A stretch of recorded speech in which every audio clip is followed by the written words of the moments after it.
খালেদা জিয়ার চিকিৎসা one stop সার্ভিসে করার সিদ্ধান্ত নিয়েছেন লন্ডন ক্লিনিকের চিকিৎসকরা। বুধবার গণমাধ্যমের কাছে বিএনপি চেয়ারপারসনের ব্যক্তিগত চিকিৎসক অধ্যাপক AZM জাহিদ হোসেন একথা জানান।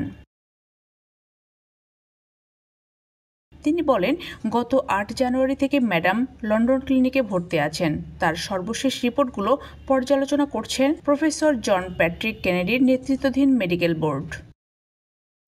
পরে আরও কিছু পরীক্ষা নিরীক্ষা করার সিদ্ধান্ত হয়েছে। আগামী ২-১ দিনের মধ্যে লন্ডনের আরও ২ জন চিকিৎসক তাকে দেখবেন। তিনি আরও জানান, liver, kidney, heart, diabetics, pressure, rheumatoid আর্থ্রাইটিসের জন্য ওনাকে এখন ওষুধ দিয়ে চিকিৎসা চলছে।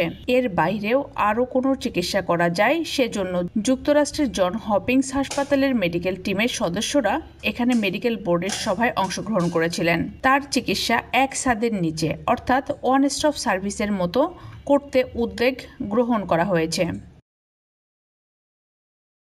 গত ৫.৫ বছর বন্দি থাকা অবস্থায় সুচিকিৎসা না পাওয়ায় বিভিন্ন অঙ্গ প্রত্যঙ্গে ক্ষতি হয়েছে উল্লেখ করে বিএনপি চেয়ারপারসনের ব্যক্তিগত চিকিৎসক বলেন, মাত্র ১২,০০০ টাকায় সুন্দরবন ভ্রমণ করুন। Your tours and travels Bogura. এই বিষয়টি বিবেচনায় রেখে এবং বয়সের কথা বিবেচনায় রেখে তার জন্য যেটা সবচেয়ে মঙ্গলজনক হবে সেই ধরনের চিকিৎসা পদ্ধতি অনুসরণ করবে বলে আমরা আশা করি। তিনি আরও বলেন, আগামী ২-৩ দিন পরে মেডিকেল বোর্ডের এক্সটেন্ডেড মেম্বাররাও চিকিৎসার বিষয়ে মতামত দেবেন। সেই অনুযায়ী তার চিকিৎসা চলবে।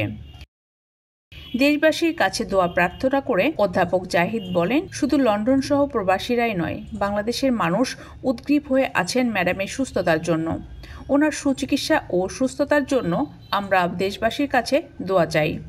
ম্যাডামের জন্য পরিবারের পক্ষ থেকে দোয়া কামনা করছি। আমাদের ভারপ্রাপ্ত চেয়ারম্যান তারেক রহমান সাহেবও দেশবাসীর কাছে দোয়া চেয়েছেন। তিনি জানান, বেগম খালেদা জিয়ার পরিবারের সদস্যরা সার্বক্ষণিকভাবে নিকট আত্মীয়রা, বিশেষ করে তার 2 পুত্রবধূ জোবাইদা রহমান, সৈয়দা শামিলা রহমান, 3 নাতনি জাইমা রহমান, জাফিয়া রহমান, জাহিয়া রহমান সব সময় এবং দেশের বাইরে যারা আছেন তারা ওভার টেলিফোনে সার্বক্ষণিকভাবে ম্যাডামের খোঁজ খবর নিতে যোগাযোগ রাখছেন। খালেদা জিয়ার চিকিৎসায় লন্ডন বিএনপির সভাপতি M.A. মালেক, সাধারণ সম্পাদক কয়সর M. আহমেদ সহ নেতৃবৃন্দ বিএনপির ভারপ্রাপ্ত চেয়ারম্যান তারেক রহমানের সাথে সবসময় নিরবিচ্ছিন্ন কাজ করছেন বলে জানান জাহিদ। ৭৯ বছর বয়সী সাবেক প্রধানমন্ত্রী খালেদা জিয়া দীর্ঘদিন ধরে liver cirrhosis, kidney, heart, diabetics, arthritis সহ নানা শারীরিক অসুস্থতায় ভুগছেন।